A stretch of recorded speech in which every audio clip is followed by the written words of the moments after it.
અમેરિકાના હુમલા બાદ નેતન્યાહુએ ટ્રમ્પને ઇતિહાસ બદલનાર સાહસિક નિર્ણય માટે વધાવ્યો. અમેરિકાએ ઈરાનના પરમાણુ સ્થળો પર હુમલો કર્યા બાદ ઇઝરાયેલના વડાપ્રધાન બેન્જામિન નેતન્યાહુએ અમેરિકી રાષ્ટ્રપતિ ડોનાલ્ડ ટ્રમ્પના નિર્ણયનું જાહેરમાં વધાવ્યું છે.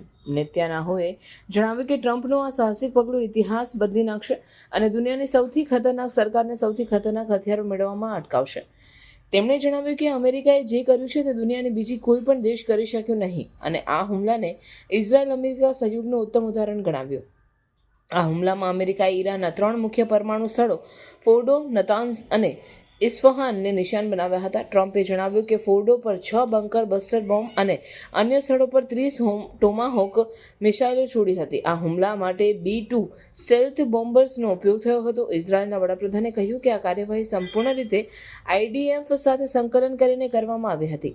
નેતન્યાહુએ પોતાના દેશના નાગરિકોને સંબોધન કરતા જણાવ્યું કે તેમણે શરૂઆતથી જ વચન આપ્યું હતું કે ઈરાનના પરમાણુ સ્થળોનો નાશ કરવામાં આવશે અને હવે તે વચન પૂરું થયું છે.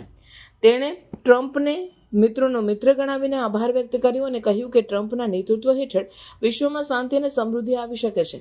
હાલમાં ઈરાનના પરમાણુ વિભાગે હુમલાની પુષ્ટિ કરી છે પણ દાવો કર્યો છે કે તેમનું કાર્ય અટકશે નહીં અને કોઈ રેડિયો એક્ટિવ ફેલાવવાની ઘટના નથી.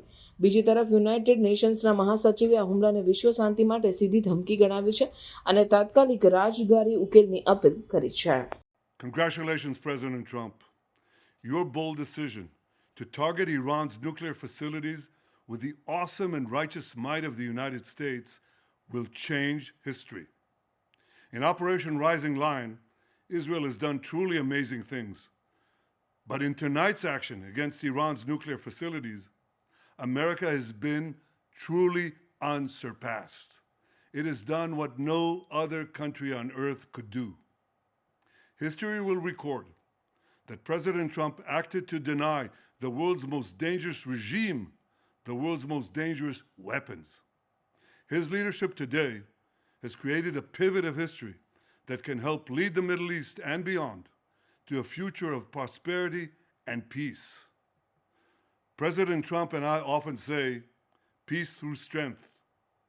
First comes strength, then comes peace. And tonight, President Trump and the United States acted with a lot of strength. President Trump, I thank you. The people of Israel thank you.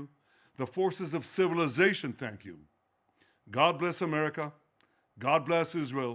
And may God bless our unshakable alliance, our unbreakable faith.